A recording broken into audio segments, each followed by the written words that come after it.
Here are the 4 things that you need to do to be a good storyteller on TikTok. Because if you learn one skill as a content creator, please, for the love of God, let it be storytelling. Content like tips, tricks, recommendations, advice, tutorials, all of that type of content makes people think, but stories make people feel. And if you can make people feel through your content, you can make them act, you can make them follow you, engage with your content, remember you, buy what you're selling. And by the way, my name is Lana. I run the Content Club. This is a very successful TikTok growth course and community. It has over 3,000 members in there. Creators, small businesses that are growing by insane numbers every single month. And a lot of that is down to the fact that they have learned really good storytelling techniques. So like I said, there are 4 main things you need to include in your content if you want it to be a good storytelling post. The first thing is a hook that starts with a moment of tension. When you are telling a story on TikTok, whether it's a big, huge story of your life or a really small story of something that happened to you that day, you need to start at a moment of tension. Do not start at the beginning. Don't be like, I walked into the coffee shop yesterday. Instead, be like, I almost got into a fight with a granny in the coffee shop yesterday. That's going to create a bit of pattern interruption and a bit of curiosity that's going to get people intrigued.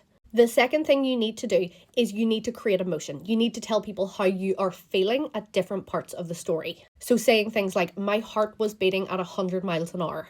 Or my hands were literally in a cold sweat. Or I was so excited I had to actually stifle a little squeal. Whenever you do this and you paint the picture of the emotion, you create that energy that the audience feels it too, and you make it easier to visualize for people. The third thing you need to do is cut the fluff. When we tell stories, it's so easy to go off on a tangent and like maybe give a bit of backstory or a bit of context. Just make sure that every single sentence you say connects to the story in some way. If you cannot do that while you're talking, make sure you do it in the editing. Be so ruthless. Cut out anything that does not pertain to the story. And number 4 is that you have to have some kind of payoff in the story. So whether it is a twist, a shocking moment, a funny moment, a lesson that you've learned, there needs to be something in it for the audience. Because if someone listens to your entire story and they do not get anything from it, they're going to be mad. They have wasted their time. Not only are you going to lose out on the engagement that you would have got if your story had given something to the audience, but you're also going to lose out on any future trust they have in you. If your story hasn't given something to them, if they see another one of your videos on the For You page at a later date,